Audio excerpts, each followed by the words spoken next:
Well, a big focus. A federal judge has blocked US President Donald Trump's executive order aimed at ending birthright citizenship for children born to foreign nationals in the United States. Now, during a hearing in Seattle, a US district judge issued a temporary restraining order halting the president's plan. The judge, appointed by President Ronald Reagan, called the executive order blatantly unconstitutional, and he expressed surprise that the Trump administration found lawyers to defend it, given the long-standing Supreme Court precedent that grants citizenship to nearly all children born on US soil under the 14th Amendment. Now, this decision comes after 22 states filed lawsuits challenging the order, arguing that it violates the Constitution. And in his remarks, the judge also noted that the legal grounds were clear and said the order boggles the mind. Well, for further clarity, we have with us legal expert from Boston, Alison Kranz. Also with us on the broadcast at the moment, Cheryl Bader, who's the Associate Professor of Law from Fordham University School. Thank you so much for joining us on NDTV. Alison, to you first. The judge has called the executive order blatantly unconstitutional, but given the history of the birthright citizenship and the 14th Amendment, what specific legal principles make this order so problematic? Oh, there's a variety of different principles. For example, even the plain language of the statement itself, the 14th Amendment, clearly demonstrates an intent to include everyone born in the United States to be a citizen. But not just that, we have a variety of different rulings that the Supreme Court has held up since this constitutional amendment was added to the Constitution. Not only that, as part of the hearing today, what was actually very interesting is the judge asked, because what's at issue is the language of whether someone is subject to the jurisdiction of the United States, and asked if these people were not subject to the jurisdiction of the United States, would they be able to be criminally prosecuted? And of course, the White House attorneys conceded, yes, they could be. In fact, many people are arguing that this is a direct curtailment of their rights.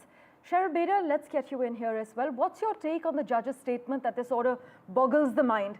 Some actually argue that the legal arguments behind this executive order are more politically driven than legally sound. Absolutely. I think Trump is trying to make good on some promises he made in the campaign, and I'm not even sure that his legal team thought that this would have any weight with the judge. As was mentioned, the birthright citizenship is enshrined in the Constitution itself. You can't amend the Constitution by executive order. It would need 2/3 of Congress and 3/4 of the state to ratify any amendment. And the Trump supporters' argument that people who have immigrated here and have had children here, that they are not subject to the jurisdiction, makes no sense at all, right? They're supposed to pay taxes. They're supposed to follow the laws. This is that language was because if there are people who are here as ambassadors, they are not subject to the same law and jurisdiction, and that was the carve out, but it has nothing to do with people who have immigrated here.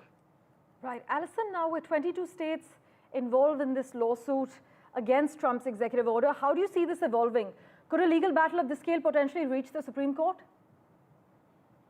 I think absolutely it will. So there's a temporary block for the next 14 days. After that period of 14 days, the judge will review legal briefs that have been submitted by both sides and decide whether there will be an injunction that will permanently block the order until it gets to the next level of courts, the Court of Appeals.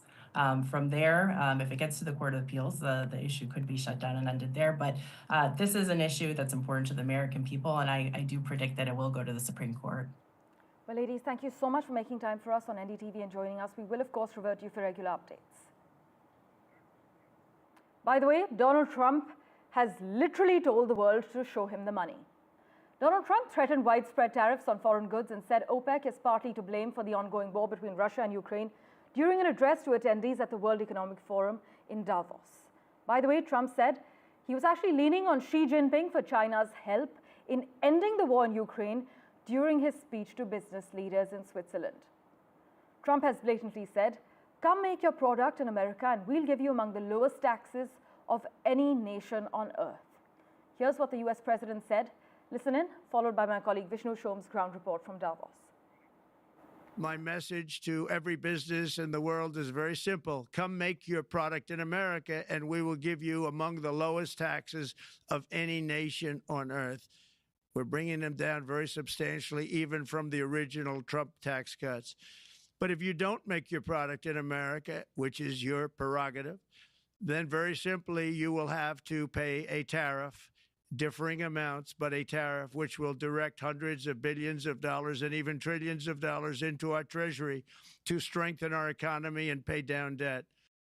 I'm also going to ask Saudi Arabia and OPEC to bring down the cost of oil. You got to bring it down, which frankly, I'm surprised they didn't do before the election. That didn't show a lot of love by them not doing it. I was a little surprised by that. If the price came down, the Russia-Ukraine war would end immediately. Right now, the price is high enough that that war will continue. You got to bring down the oil price. You got to end that war. The address of the US President Donald Trump to the World Economic Forum had some critical points being followed very closely by international observers. India would certainly be very keen to know about his immediate foreign policy goals, which is why what he said about, for example, interest rates, very critical.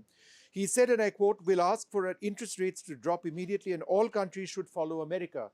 If American interest rates do drop, then it would be a positive sign for the Indian markets. It would result in substantial buoyancy for the Indian markets. Let's wait and see what exactly transpires.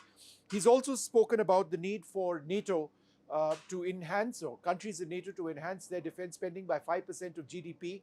Remember, America has been fueling and funding the war in Ukraine in terms of providing weaponry to Kiev substantially. Perhaps there is a rationale now that America can no longer afford this indefinitely, which is why this call to European partners. At the same time, Trump says that it's a killing field now between Russia and Ukraine. The war must come to an end, which is why he feels that the war could have come to an end earlier on had Saudi Arabia lowered the cost of oil. Now, this statement is again very important because if there is a lower cost of oil, then markets around the world, including Indian markets, would be buoyant. His specific quote on oil and OPEC is, "I'm also going to ask Saudi Arabia and OPEC to bring down the cost of oil. If they would have lowered oil prices, the war between Russia and Ukraine would have ended." So 3 critical points. How will the markets react? How will the world react? Let's wait and see. By the way, the US Senate narrowly voted to advance the nomination of Pete Hegseth, a former Fox News host and military veteran, to be President Donald Trump's Secretary of Defense, clearing the way for a vote on his confirmation later this week. The tally was actually 51 to 49 in the 100-member Senate on a procedural measure to end debate, as all but 2 of Trump's fellow Republicans voted in favor of moving ahead on the nomination, despite new allegations about his personal conduct. A final vote on his confirmation is expected later today. In other news, India's Foreign Secretary Vikram Misri is set to travel to Beijing on the 26th and 27th of this month to resume bilateral talks with China following the disengagement at the India-China border. Now, this visit will mark the first Foreign Secretary-level meeting between the two nations since the 2020 border standoff. Also, it's crucial to note that Mr. Misri's visit comes just over a month after National Security Advisor Ajit Doval and Chinese Foreign Minister Wang Yi met in Beijing on the 18th of December, continuing the diplomatic momentum that began with the border patrolling arrangement that was announced back in October on the 21st to be precise. But this arrangement was followed by a meeting between Prime Minister Modi and Chinese President Xi Jinping during the BRICS summit in Russia's Kazan on the 23rd of October. But a little bit of context also for you here. Mr. Misri has served as India's ambassador to China during the 2020 standoff and is well versed in the nuances of China's leadership. So his deep understanding of the political landscape in Beijing is expected to play a key role in these important discussions. For further clarity, we have with us Brahma Jalani at the moment. As always, sir, thank you so much for making time for us.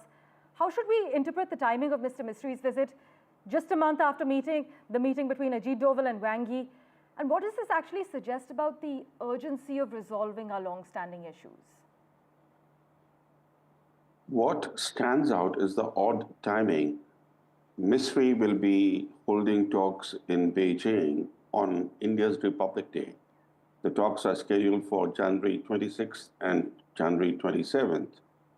But the larger message from Mr. Misri's Beijing visit is that the two countries are seeking to proceed with the understanding reached by Prime Minister Modi and Chinese President Xi Jinping at their October 23rd meeting on the sidelines of a BRICS summit.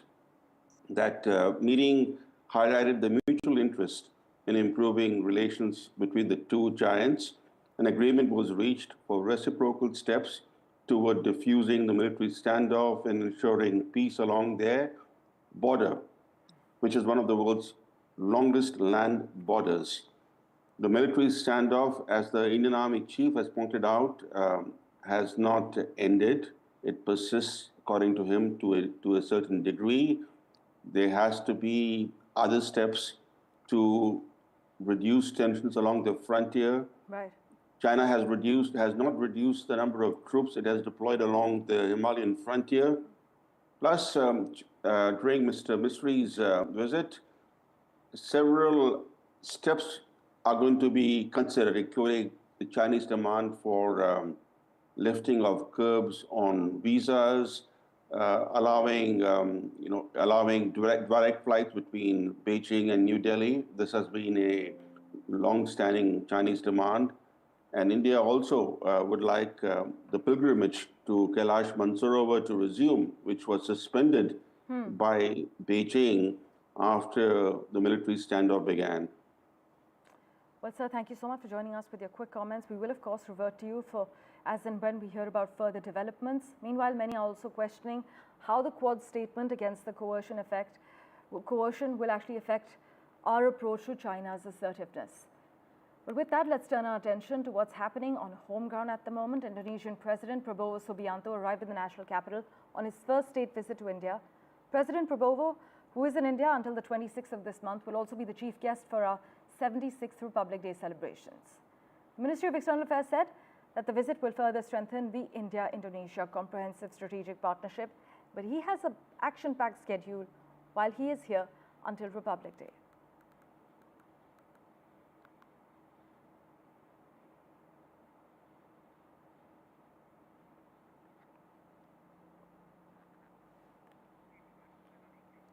Mohammad Ghazali has been tracking all the details for us. He joins us live at the moment. Ghazali, take us through the Indonesian president's plan of action while he's here. See, it is a very significant step considering the fact that India has always prioritized India's ACT policy, the neighborhood first policy, and among this, Indonesian president's visit assumes a lot of significance. Just considering the historical and cultural connect between India and Indonesia, it must be told to our viewers that Indonesian president was our first guest in 1950 when we were celebrating our first Republic Day.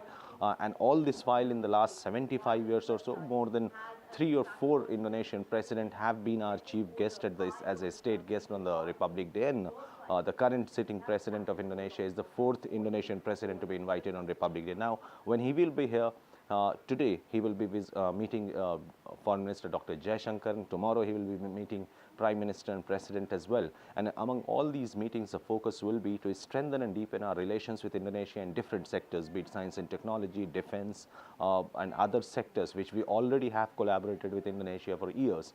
But there is also one underlining tone of this visit, because earlier it was being told that perhaps the Indonesian president was clubbing his visit of India and Pakistan together. He was scheduled to visit, to attend the Republic Day program on 26th of January, and then he was scheduled to go to Pakistan. But India had raised sort of concerns because India didn't want to be seen to hosting one president on Republic Day, and the same day he would be departing to Pakistan. So as of now, we have been told that the Indonesian president will meet Prime Minister, the president here, and then he has dehyphenated his India and his Pakistan's visit, and perhaps he'll go back to Kuala Lumpur, and then from there he'll go to Islamabad. So in one way or the other, we are certainly trying to deepen our relations with one of our neighbors in the Southeast Asian region, but also trying to isolate or trying to show that this visit of Pakistan can't go along with this one. So two underlying tones of this visit. One, we are trying to deepen our relations with Indonesia in different sectors, and also trying to show what Pakistan stands for. Ghazali, as always, thanks so much for joining us with the lowdown. Meanwhile, Pakistan's former Prime Minister Imran Khan called off reconciliatory talks with the government on Thursday, just a week after a court handed him a 14-year jail term on graft charges. The graft case is the largest that Mr. Khan faces in terms of financial impropriety.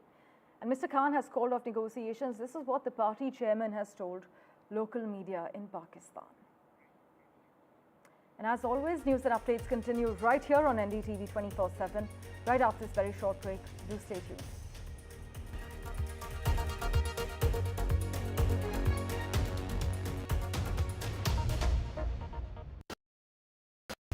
The future of infrastructure, the future of multi-nodal connectivity, the future of integrated rail, road and air transport. The future is here. Witness groundbreaking innovations and game-changing ideas at the Future Summit on 27 January, exclusively on the NDTV network. I've been reporting on all issues, big and small, from Andhra Pradesh, Telangana, rest of South India, bringing you all the action, all that you need to know, all that you want to know. The energy of Maximum City is infectious. I bring in that energy in our news coverage from financial capital Mumbai. Covering from the southernmost part of India over the last 23 years, I bring in-depth and 360-degree coverage from the Dravidian heartland. The land of Mishti is also known for its bitter politics. I have seen much water flow under the Howrah Bridge, covering Bengal in all its vivid colors.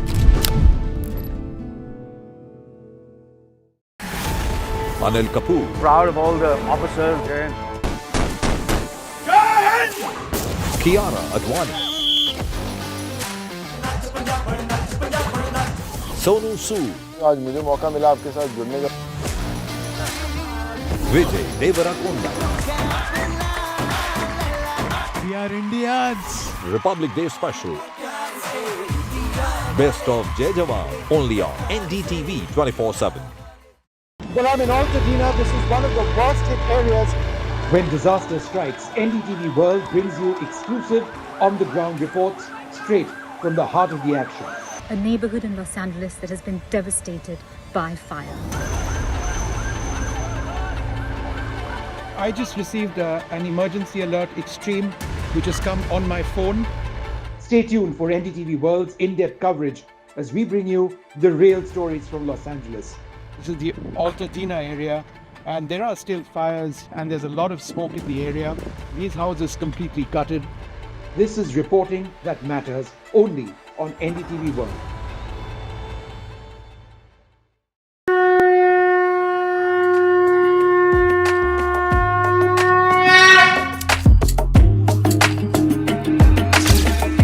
Mahakumbh, the festival of faith, the world's biggest spiritual festival, the divine dip and the spiritual sangam, a sacred confluence of faith, culture and heritage. NDTV's mega coverage of the Mega Fest. NDTV at Mahakumbh 2025.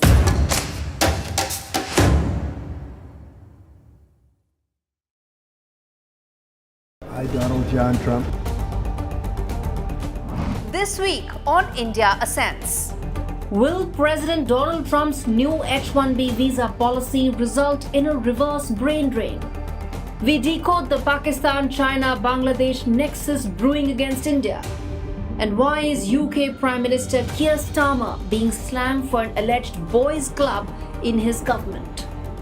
All this and more only on India Ascends with me, Gauri Dwivedi, at these timings on the NDTV network.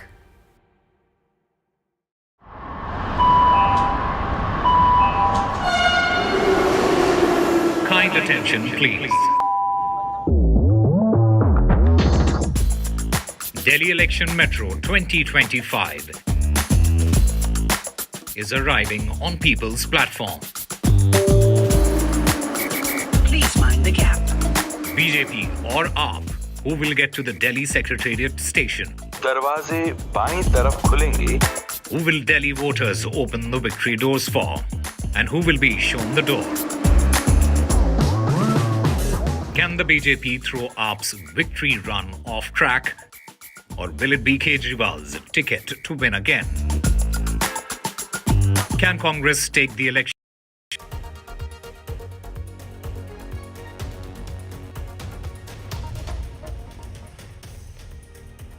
Welcome back. A teenager who killed 3 girls and wounded 10 others in a knife attack at a dance studio in England's Southport has been sentenced to life in prison. Axel Rudakubana, now 18 years old, must serve at least 52 years before being eligible for parole. The July 29th attack shocked the nation, and Judge Julian Goose called the attack profoundly damaging to the victims, their families, as well as the community.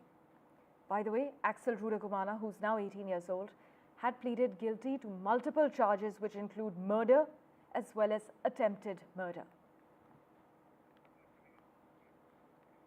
With that, let's turn our attention now to Germany. Following a deadly knife attack, opposition leader Friedrich Merz has pledged to implement stricter border controls if elected chancellor next month. The attack, which killed a 2-year-old boy and an adult, was carried out by an Afghan asylum seeker, and Mr. Merz criticized Germany's current migration policies, calling them misguided and urging a tougher stance on illegal immigration. The tragedy, though, has reignited debate over European Union migration rules, with other political leaders pledging action to prevent similar incidents.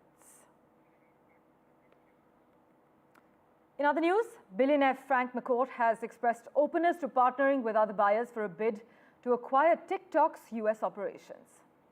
Speaking at the World Economic Forum in Davos, McCourt emphasized that while financing is not a challenge, maintaining control of the asset is crucial.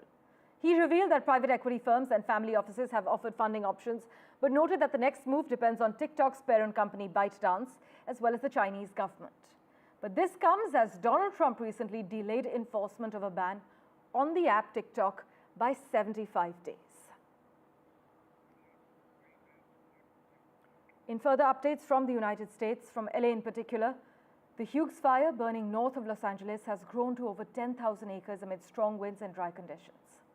Firefighters are battling to contain the blaze, which has already forced tens of thousands to evacuate, and the fire is only 14% contained. And crews face additional challenges from Santa Ana winds reaching up to 65 miles per hour. In fact, 2 other major fires are also threatening nearby areas, and rain is forecasted over the weekend, offering potential relief for firefighters and residents, but that's until the weekend. With that, let's turn our attention now to the Oscar nominations. Emilia Perez, a musical about a drug kingpin who undergoes gender-affirming surgery, has topped the Oscar nominations 2025 with 13 nods. It was followed closely behind by The Brutalist. In fact, Wicked also has nabbed about 10 nominations. We're hearing Abira has been tracking the finer details for us. I must inform you that the announcement of the 97th Academy Awards nomination was delayed multiple times due to the devastating wildfires in LA. Let's go across to Abira for a live update at the moment. Abira, you mentioned the list has some nominees that have been a little surprising. Yes, but what was not a surprise was Emilia Perez, like we saw in Golden Globes. It swept all the awards, and this year this time it's the same thing. Emilia Perez, like you said, has 13 nominations, and just not that. Let me tell you why it is a record. It is a record because Emilia Perez is the most nominated non-English language film in Oscar history. So there is a record there. And also The Brutalist, like you said, and Wicked have 10 nominations. It's a tie. Another record for Emilia Perez is the actor Carla Sofia Gascon, you know, who portrays a titular character, has made history as the first openly transgender performer to receive a nomination in Best Actress. So another record there. So that's great news, but also great news for India as Anuja gets nominated in the Best Live Action Short Film. It has been co-produced by Priyanka Chopra and Guneet Monga, and it has been the talk of the town. Anuja has been directed by Adam J. Graves, you know, who has been a philosopher turned filmmaker. And yes, Guneet Monga's third Oscar nomination, and that's great news for India. Indeed, Veera, as always, thanks so much for joining us with the lowdown. Thank you so much for investing your time in watching this edition of The World 24/7. As always, we'll keep tracking the latest updates for you. Do stay tuned.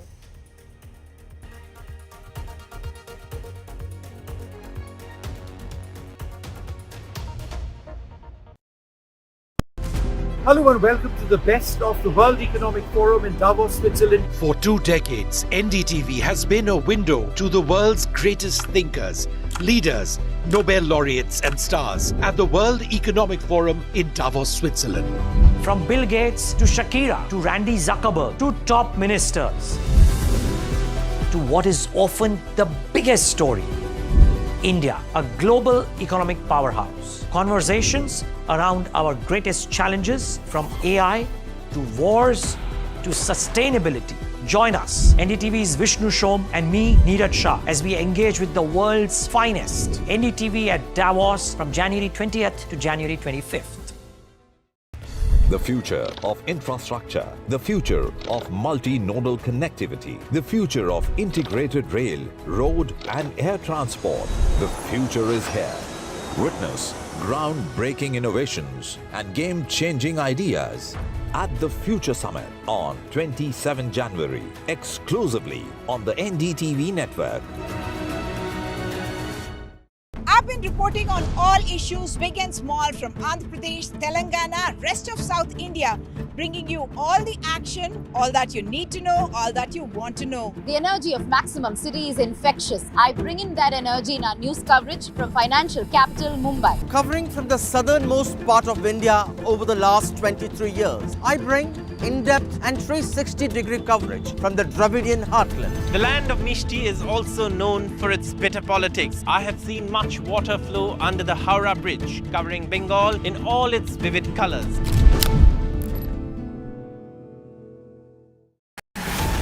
Anil Kapoor. Proud of all the officers and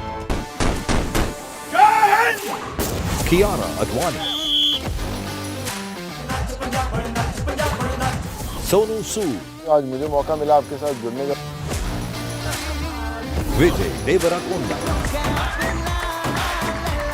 We are Indians. Republic Day Special. Best of Jai Jawan, only on NDTV 24/7. Well, I'm in Altadena. This is one of the worst hit areas. When disaster strikes, NDTV World brings you exclusive on-the-ground reports straight from the heart of the action. A neighborhood in Los Angeles that has been devastated by fire. I just received an emergency alert extreme which has come on my phone. Stay tuned for NDTV World's in-depth coverage as we bring you the real stories from Los Angeles. This is the Altadena area and there are still fires and there's a lot of smoke in the area. These houses completely gutted. This is reporting that matters only on NDTV World.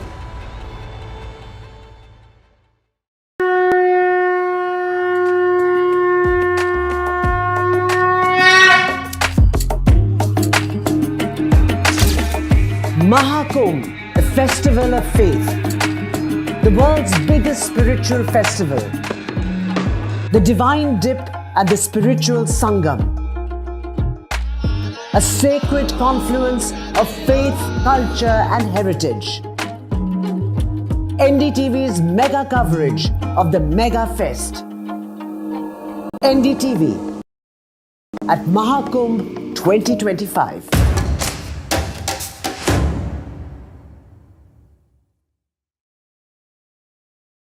I, Donald John Trump. This week on India Ascends. Will President Donald Trump's new H-1B visa policy result in a reverse brain drain? We decode the Pakistan-China-Bangladesh nexus.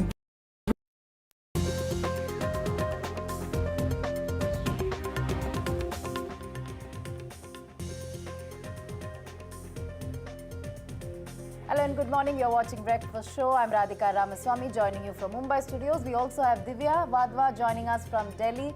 Divya, Saif Ali Khan has finally recorded his statement before the Mumbai police, and we've also accessed medical report of the actor which has a lot of information about the nature of his injuries.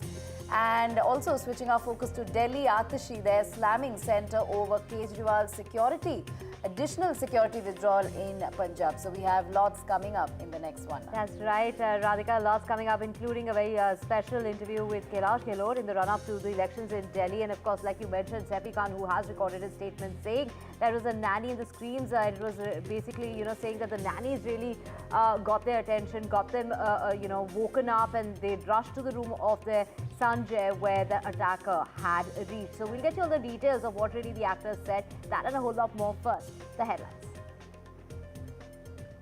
In the Saif Ali Khan stabbing case, the actor has recorded a statement with the Mumbai police, discussing the sequence of events and what really happened on that unfateful night.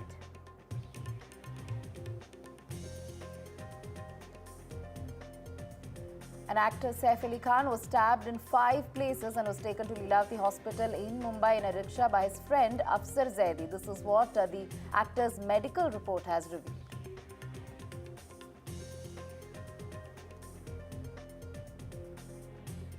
And the Punjab police cover of Arvind Kejriwal has been removed. It's Atishi, the Chief Minister of Delhi, says that the Modi, Amit Shah are putting a lot of pressure, and that is why the life of Arvind Kejriwal is now in danger.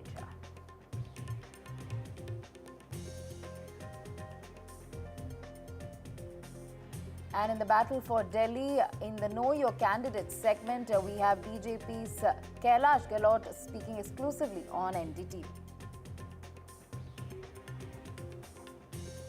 In Madhya Pradesh, the Chief Minister has decided that his government will ban the sale of alcohol at 17 places of religious worship in the state.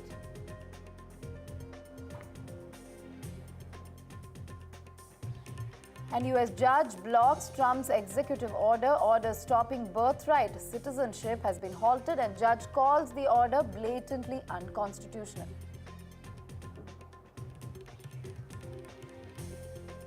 And it is the movie Anuja that secured a nomination for the Best Live Action Short Film at the 97th Academy Awards. The movie has been produced by Priyanka Chopra, Mindy Kaling and Guneet Monga. So that is quite a feat for India. Another film that is being nominated at the Oscars.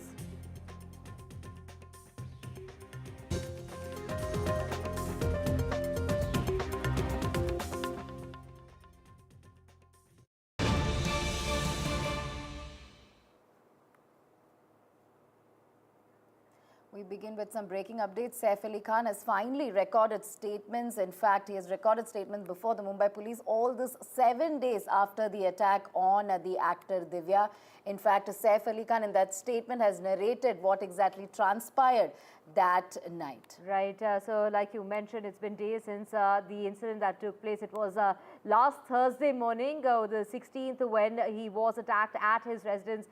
This was at the Sadhguru Sharan building in Bandra of Mumbai. The actor was asleep. He was woken up by the screams of the nanny. And of course, this is when Kareena and Saif entered the room of their son Jay, and they, Saif Ali Khan very bravely faced the attacker, tried to pacify him. In the process, he was injured, and from what we do here is that he was injured in 5 places, Radhika, and it was his friend who rushed him to the hospital, the Lilavati hospital, in an auto rickshaw. He was believed to have reached the hospital with his son Taimur. 8-year-old Taimur and his friend took him to the hospital in that auto rickshaw. But Radhika, what's really here, from what we do know so far, is that Saif Ali Khan managed to lock the attacker inside Jay's room and then took the whole family upstairs to another floor. But the attacker seemed to get away, and the whole, piecing together as far as the investigation is concerned, what we're really hearing is that the fingerprints have now matched the fingerprints of the attacker and those found at the residence of the actor. Right. That's right. On that evening, in fact, the intruder entered Jay's house first, something Saif Ali Khan has revealed in that particular statement. He spoke about how he heard the screams of Jay as well as the nannies who were inside that particular room, and then he began to confront the accused, and then he overpowered the accused after some time and then managed to lock him inside that particular bedroom. However, the way he entered is how the intruder managed to exit as well. But Saif Ali Khan really revealing all that happened on that fateful night. He spoke about how he saw the intruder. He was asleep. He was with Kareena Kapoor, later heard the screams and went there, and then the attack began, the confrontation began, after which, of course, he managed to overpower this man after a point and managed to lock him. However, the man managed to escape that particular building, is something Saif Ali Khan has revealed in this statement before the Mumbai police. This comes 7 days after the attack, Divya.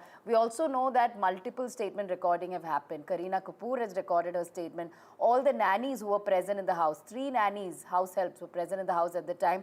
And there were also staffers on the 12th floor of that building. Their statement has also been recorded. The rickshaw driver who, helped Saif get to the hospital, his statement has also been recorded. We are also hearing that Saif Ali Khan's friend's statement, the friend who took him to the hospital, who admitted him to the hospital, his statement has also been recorded. So multiple people really, speaking to the police, giving their version of what exactly happened that night, Divya. So this was really crucial as far as this case is concerned. Saif Ali Khan's statement, he, of course, sustained 6 injuries as far as this entire case is concerned, and there were multiple surgeries conducted on him. Of course, we also have information on the medical report that revealed the nature